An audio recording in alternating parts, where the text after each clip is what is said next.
اللهم صل وسلم وبارك على نبينا محمد وعلى اله وصحبه اجمعين. ازيكم يا بنات؟ عاملين ايه؟ يا رب دايما تكونوا بخير. وحشتوني جدا جدا يا بنات. انا اسفه على التاخير. بس كان عندي شويه ظروف. باذن الله انا هطلع هتكلم معاكم في فيديو. هعمل لكم فيديو مخصوص. عايزه اتكلم معاكم كده في اكتر من موضوع ان شاء الله، ربنا يسهل. فتعالوا بقى نشوف النهارده انا هعمل ايه واعمل وصفه ايه. طبعا انتوا عارفين منى بقى والامتحانات وكده والمذاكره.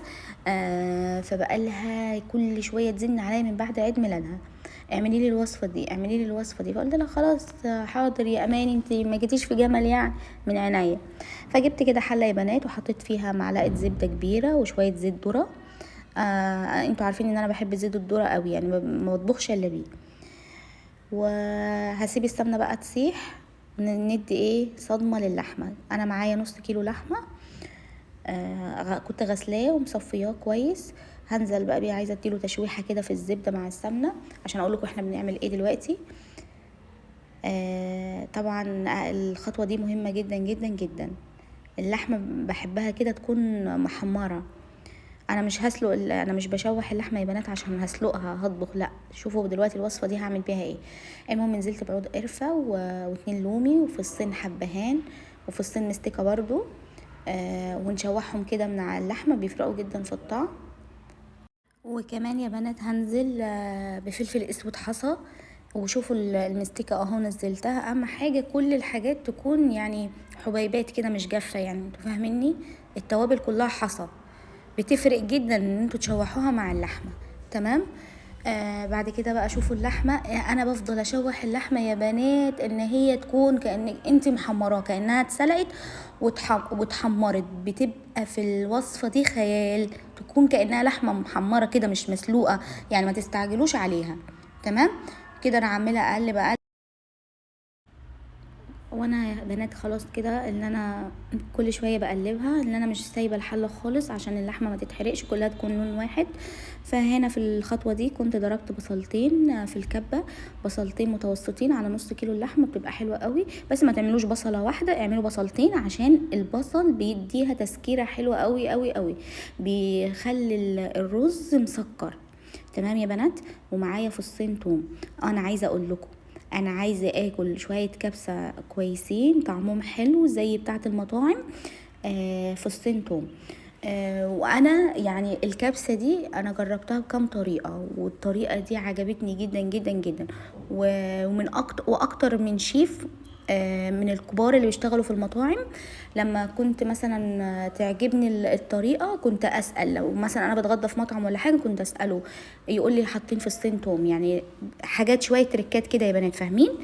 المهم نزلت كده بكيس صلصه طماطم ومكعب مرقه خضار. مكعب المرقه عندي اساسي، بيخلي الاكل طعمه حلو قوي يا بنات. وبعدين في برضو كام تركه كده فرقت جدا برضو في طعم الكبسه، هقول لكم ايه هي. المهم بقى افضل اقلب بقى. انا عايزه ريحه الصلصه تطلع، ان هي لو فيها بقى انها زعقه او حاجه لا بتتظبط. ورشه سكر اساسي بعد صلصه الطماطم. رشه السكر اساسي، وكمان بتساعد اللحمه انها تستوي ما تاخدش وقت. تمام كده انا بقلب بقى.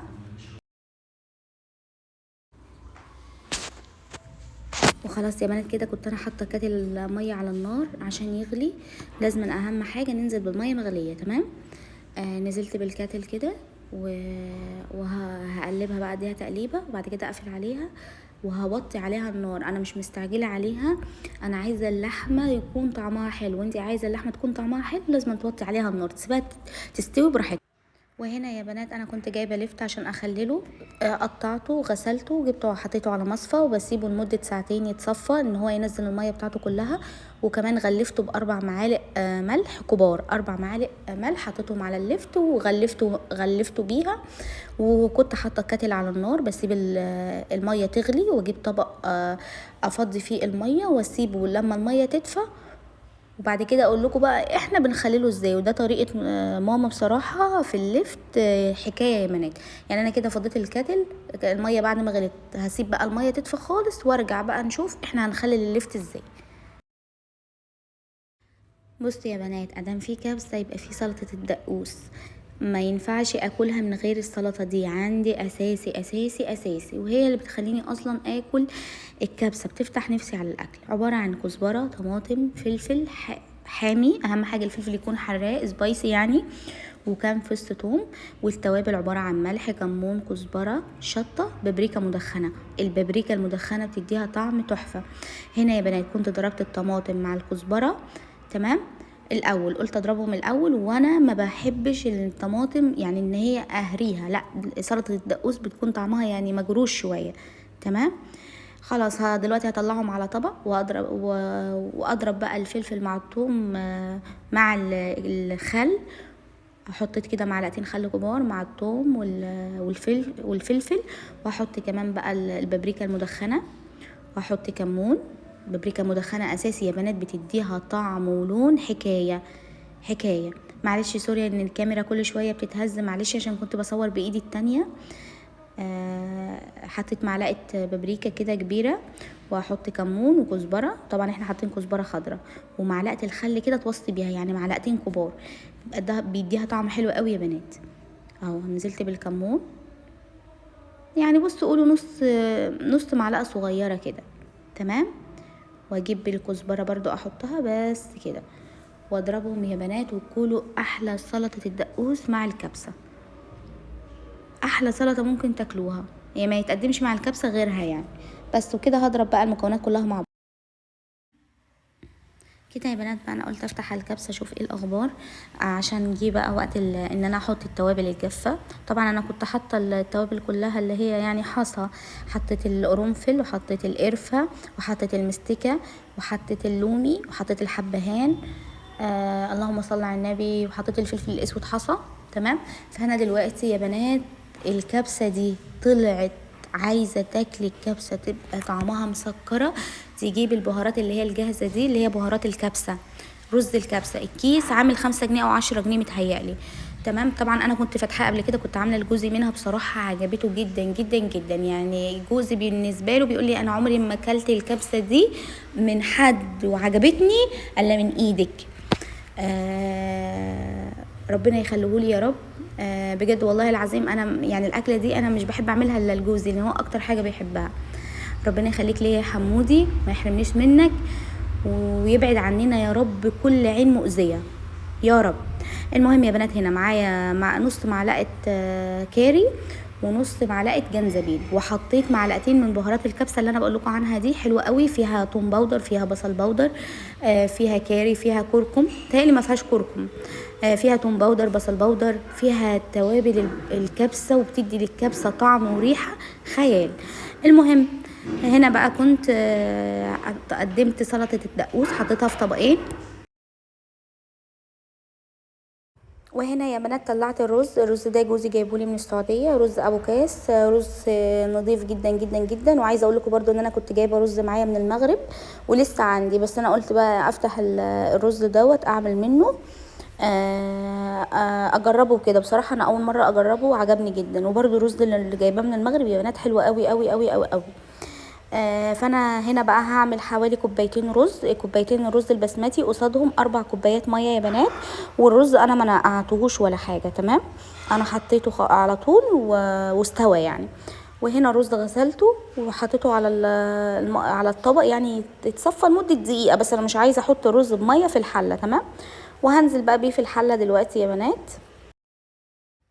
بس يا بنات كده بقى هفتح على الكبسه. طبعا اللحمه انا ما ننزلش بالرز الا لما اتاكد ان اللحمه خلاص استوت، تمام. انتوا ما تنزلوش بالرز الا لما اللحمه وتدوقوها وتشوفوها استوت خالص.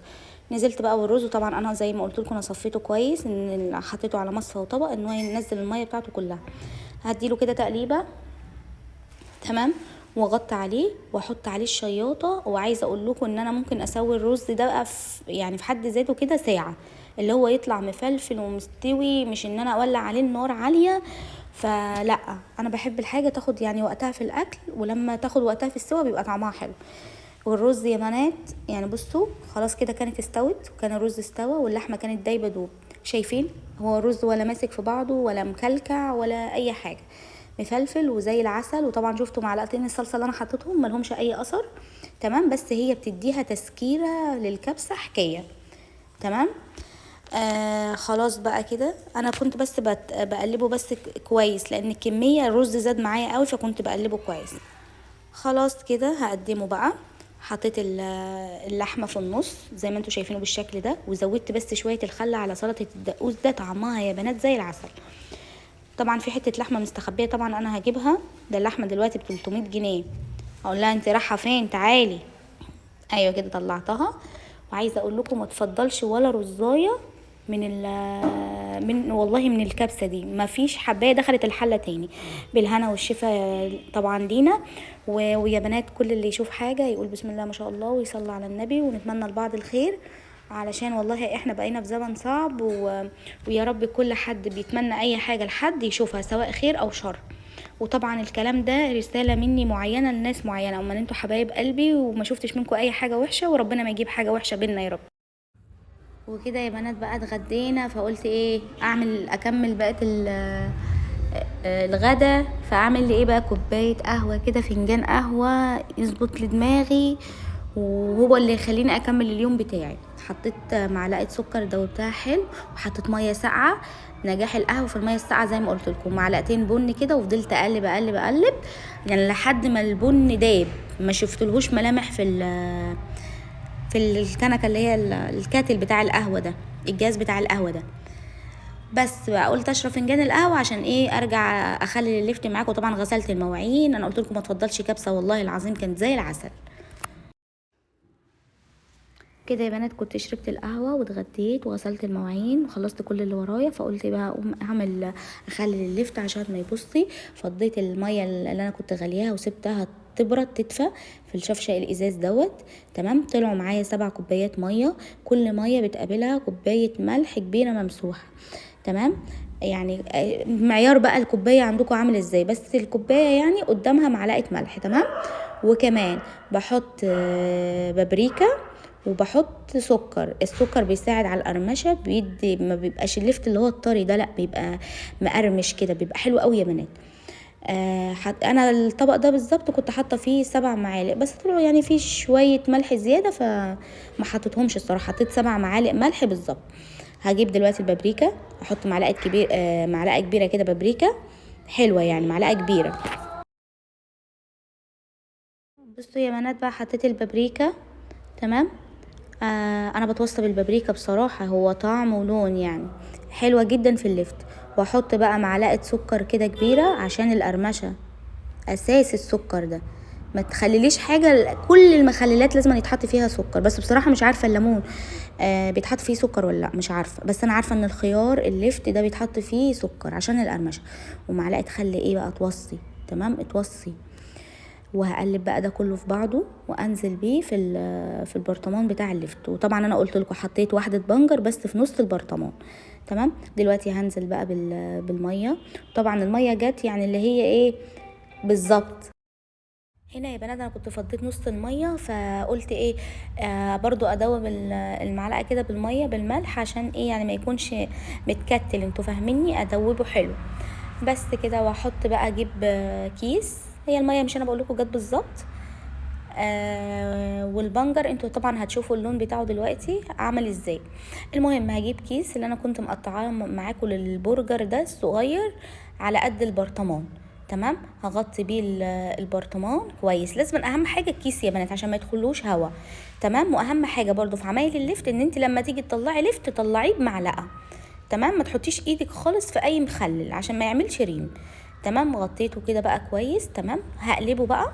هجيب طبق يا بنات وهقلبه. انا هرجه بس الاول عشان الملح والتوابل، يعني ان هو كله ياخد ايه من يعني يتقلب كويس. تمام. انتوا فاهمين قصدي، يعني مش عارفه اوصل المعلومه قوي. المهم بقى ماما علمتني الحركه دي، ان انا اميل البرطمان كده. تمام. اجيب طبق عشان لو في اي ميه زياده هتنزل في الطبق. ايوه احطه كده واركنه على جنب واسيبه بقى. ايوه كده. بصراحة بحبه قوي قوي قوي، وبحب اكله جنب الفطار اكتر. الغدا بحب البتنجان المقلي اللي انا بعمله معاكم، يعني من اكتر مخلل بحبه البتنجان المقلي اللي هو بالدقة والثوم والحاجات ده، بحبه قوي بصراحة. دوت بقى انا كان عدى يومين على الليفت، شوفوا لونه طبعا انا قلت لكم حاطه واحده بنجر كبيره، وده بقى لون البابريكا. اللون ده اللي انتوا بتشوفوه في محلات الفول والطعميه مع المطاعم. شفت اللون بينك ازاي وفاتح. وعايزه اقول لكم هو بعد يومين كان استوى اصلا. اللي انتوا تاكلوا الواحده مش مهريه، عارفين اللي هي بتقرمش كده. وخلاص اكون كده خلصت الفيديو يا بنات، واشوفكم في فيديو جديد، ومع السلامه.